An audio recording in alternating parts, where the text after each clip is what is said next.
નમસ્કાર વિદ્યાર્થી મિત્રો, હું પરમાર સુરેશભાઈ, ધોરણ 10 વિષય સામાજિક વિજ્ઞાન, પ્રકરણ 16 આર્થિક ઉદારીકરણ અને વૈશ્વિકીકરણના ભાગ 3 માં આપ સર્વ વિદ્યાર્થી ભાઈ બહેનોનું હાર્દિક સ્વાગત કરું છું। ગયા વિડિયોની અંદર આપણે આ જ પ્રકરણની અંદરથી વિશ્વ વ્યાપાર સંગઠનના ધ્યેયો અને કાર્યો વિશેની વાત કરી હતી અને હવે આજે આપણે આ ટકાઉ વિકાસની વ્યૂહરચના સમજાવો। આવો જો પ્રશ્ન તમને પરીક્ષામાં 3 માર્ક્સનો પૂછાય તો મિત્રો પહેલો મુદ્દો એ ઓળખવાનો છે કે ટકાઉ વિકાસ એટલે શું। તો ગયા પીરિયડમાં પણ આપણે ટકાઉ વિકાસની વ્યાખ્યા જોઈ હતી। અત્યારે ફરીથી જોઈએ તો ટકાઉ વિકાસ એટલે ભાવિ પેઢીની જરૂરિયાતોને નુકસાન પહોંચાડવા સિવાય વર્તમાન પેઢીની જે જરૂરિયાતો સંતોષવી એને આપણે ટકાઉ વિકાસ કહેવામાં આવે છે। ફરીથી ટકાઉ વિકાસ એટલે ભાવિ પેઢીની જરૂરિયાતો પૂરી પાડવાની ક્ષમતાને નુકસાન પહોંચાડ્યા વિના વર્તમાન પેઢીની જરૂરિયાતો સંતોષવી। ટકાઉ વિકાસમાં પર્યાવરણના સંસાધનોની કાયમી જાળવણી પર ભાર મૂકવામાં આવે છે।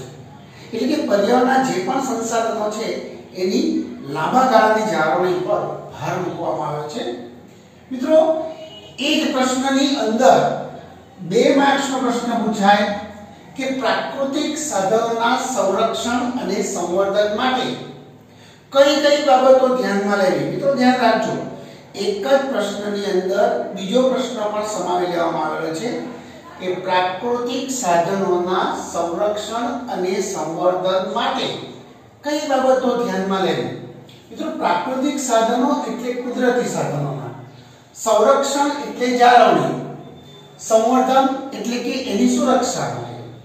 તો પહેલી બાબત છે ખેતીલાયક જમીન, જંગલો અને જળ સંપત્તિ વગેરે ફરીથી ઉપયોગમાં લઈ શકાય તેવા પ્રાકૃતિક સાધનોની ગુણવત્તા જળવાઈ રહે તે રીતે એનો ઉપયોગ કરવો જોઈએ। મિત્રો ખેતીલાયક જમીનને આપણે વારંવાર ઉપયોગ કરી શકીએ છીએ। દર વર્ષે દર સિઝનમાં અલગ અલગ ખેતી પણ કરી શકીએ છીએ। જંગલો પણ અવારનવાર આપણે ઉપયોગ કરી શકીએ છીએ અને જળ સંપત્તિને પણ વારંવાર ઉપયોગમાં લઈ શકાય તેવા પ્રાકૃતિક સાધનોની એટલે કે કુદરતી સાધનોની ગુણવત્તા જળવાઈ રહે એ રીતે એનો ઉપયોગ કરવાનો છે।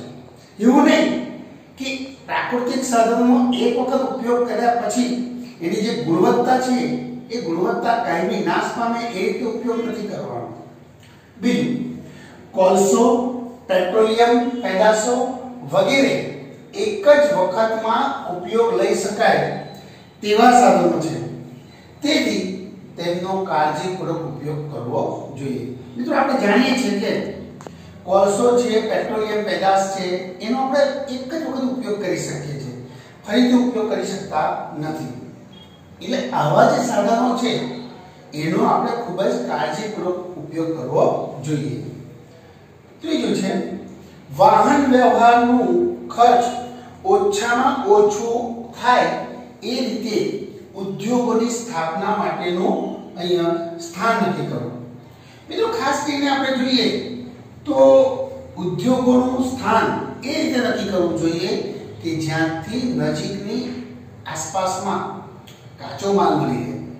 જો કાચો માલ દૂરના સ્થળે હોય તો એ ઉત્પાદન સ્થળે લાવવા માટે વાહન વ્યવહારનો ખર્ચ વધી જાય છે અને સમય અને જે ખર્ચ છે એ પણ વધી જાય છે।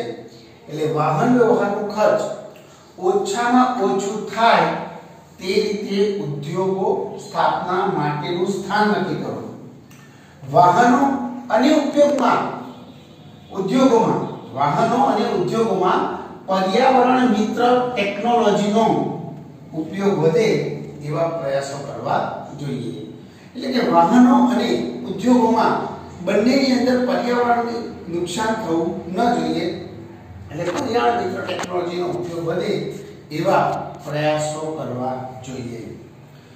આગળનો મુદ્દો છે અનેક ઉપયોગો ધરાવતા સાધનોને બધા જ ઉપયોગમાં લેવા જોઈએ। મિત્રો ઘણી વખત કોઈ એક સાધન એવું હોય છે કે જેના એક કરતાં વધારે ઉપયોગો છે, તો એ સાધનના બધા ઉપયોગો આપણે લેવા જોઈએ। દાખલા તરીકે ભારતમાં દામોદર વેલી યોજના જે છે એનો ઉપયોગ સિંચાઈ માટે, વિદ્યુત ઉત્પાદન માટે, પૂર નિયંત્રણ માટે, વાહન વ્યવહાર માટે થાય, તો આ બધા જ ઉપયોગો આપણે લેવા જોઈએ। માત્ર એક જ ઉપયોગ નહીં લેવાનો સિંચાઈનો, પણ દામોદર વેલી જે યોજના છે એ યોજનામાં સિંચાઈ તરીકે ઉપયોગ થાય છે, પછી વિદ્યુત ઉત્પાદનમાં ઉપયોગ થાય છે, પૂર નિયંત્રણ તરીકે અને વાહન વ્યવહાર તરીકે પણ ઉપયોગમાં લેવાય છે। એટલે જે પ્રાકૃતિક સાધન છે એનો એક જ ઉપયોગ ન કરવો, એક સાથે ઘણા બધા ઉપયોગો થતા હોય તો બધા ઉપયોગો કરવા। પ્રાકૃતિક સાધનોનો દુરુપયોગ જંગલોના મોટા પાયા પર વિનાશ, ઔદ્યોગિક કચરાનો બિન આયોજિત નિકાલ, ઝેરી રસાયણો, કેમિકલ યુક્ત ગંદુ પાણી અને ગંદા વસવાટો વગેરે પર કાયદાકીય નિયંત્રણો મૂકવા જોઈએ। મિત્રો આપણે જાણીએ છીએ કે જે પ્રાકૃતિક એટલે કે કુદરતી સાધનો છે એનો દુરુપયોગ ન થવો જોઈએ, સદુપયોગ થવો જોઈએ। જંગલોનો મોટા પાયા પર વિનાશ, ઔદ્યોગિક કચરાનો બિન આયોજિત નિકાલ, ઝેરી રસાયણો, કેમિકલ યુક્ત ગંદુ પાણી અને ગંદા વસવાટો વગેરે પર કાયદાકીય નિયંત્રણ મૂકવા જોઈએ। છેલ્લો ઉપાય છે કે ઉત્પાદનમાં તમામ ક્ષેત્રોમાં સૌર ઉર્જા અને પવન ઉર્જા જેવા, સૌર ઉર્જા એટલે કે સૂર્ય શક્તિ અને પવન ઉર્જા જેવા બિનપરંપરાગત જે ઉર્જાના સાધનો છે એનો ઉપયોગ વધારવો જોઈએ। કેમ ભાઈ સૌર ઉર્જા અને પવન ઉર્જાનો ઉપયોગ વધારવો જોઈએ?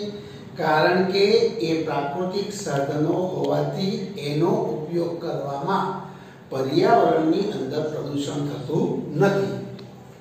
છેલ્લો પ્રશ્ન બહુ અગત્યનો છે મિત્રો, આ 3 માર્ક્સમાં વારંવાર પૂછાય છે, ધ્યાન આપજો।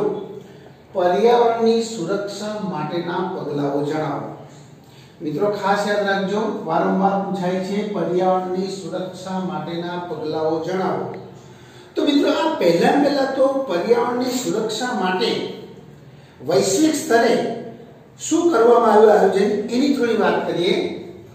તો પર્યાવરણની સુરક્ષા અંગે ચર્ચા વિચારણા કરવા માટે ઈસવીસન 1972માં સ્વીડનના પાટનગર સ્ટોકહોમમાં પ્રથમ વખત પૃથ્વી પરિષદ યોજાઈ હતી। મિત્રો તમને એક માર્ક્સમાં પૂછાય કે ઈસવીસન ખાલી જગ્યામાં સ્વીડનના સ્ટોકહોમમાં પ્રથમ વખત પૃથ્વી પરિષદ યોજાઈ, તો ઈસવીસનમાં 1972માં દર્શાવવાનું છે।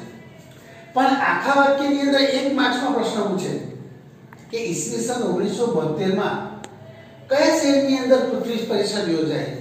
તો મિત્રો સ્વીડનનું પાટનગર સ્ટોકહોમની અંદર પ્રથમ વખત પૃથ્વી પરિષદ યોજાઈ હતી। ત્યાર પછી વૈશ્વિક ધોરણે પર્યાવરણ અંગે વિચારણા કરવા અનેક વાર સંમેલનો અને શિબિરો યોજાયા। એ પછી પણ તમે જોશો કે પર્યાવરણની સુરક્ષા માટે વૈશ્વિક ધોરણે ઘણા બધા અહીંયા સંમેલનો અને શિબિરો યોજાયા। એમાં પર્યાવરણની સુરક્ષા માટે વિવિધ પગલાં લેવાનું વૈશ્વિક સ્તરે નક્કી થયું, અને એ પગલામાં સમજીએ કે પર્યાવરણની સુરક્ષા માટે કયા કયા પગલાં લેવામાં આવ્યા। તો પહેલું પગલું છે, ધ્યાન રાખજો મિત્રો, દેશના મુખ્ય શહેરોના પ્રદૂષણની માહિતી પ્રસિદ્ધ કરવામાં આવે છે।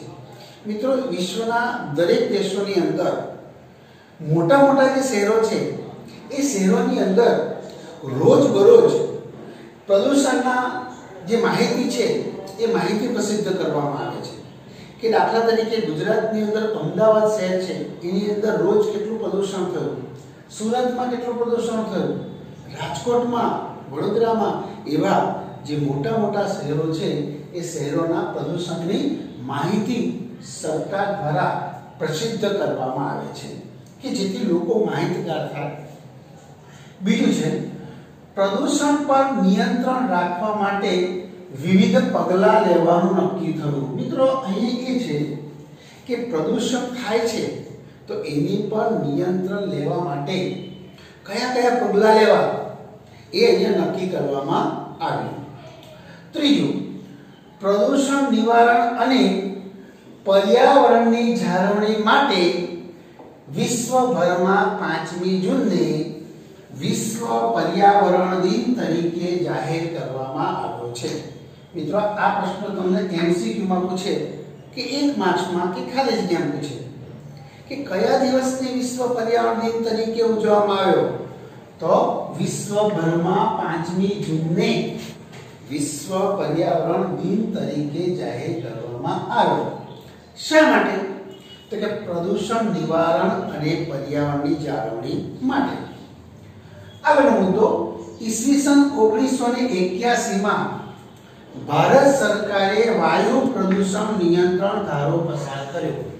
આ પણ મિત્રો તમને MCQ અથવા તો 1 માર્ક્સમાં પૂછે કે ભારત સરકારે વાયુ પ્રદૂષણ નિયંત્રણ ધારો ક્યારે પસાર કર્યો, તો ઈસવીસન 1981 માં.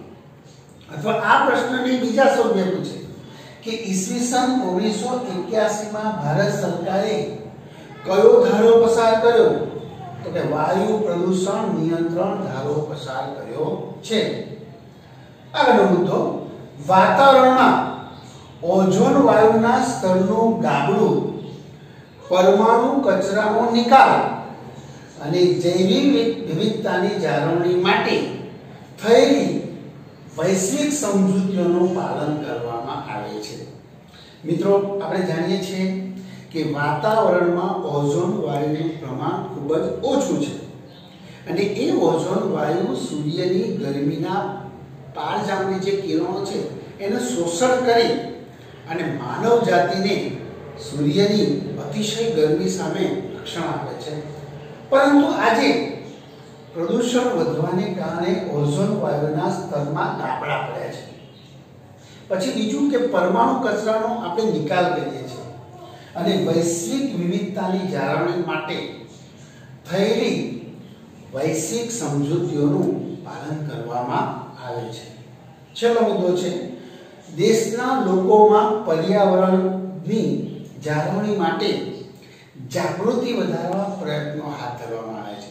મિત્રો પર્યાવરણની જાળવણી માટે સૌથી અગત્યનું છે કે લોકોમાં પર્યાવરણની જાગૃતિ અને જાળવણી માટે જો એની અંદર જાગૃતિ વધારવામાં આવશે તો હું માનું છું ત્યાં સુધી આ પર્યાવરણની જાળવણીનો જે શ્રેષ્ઠ વિકલ્પ છે, ઉપાય છે, એ આપણે હાથ ધરી શકીશું.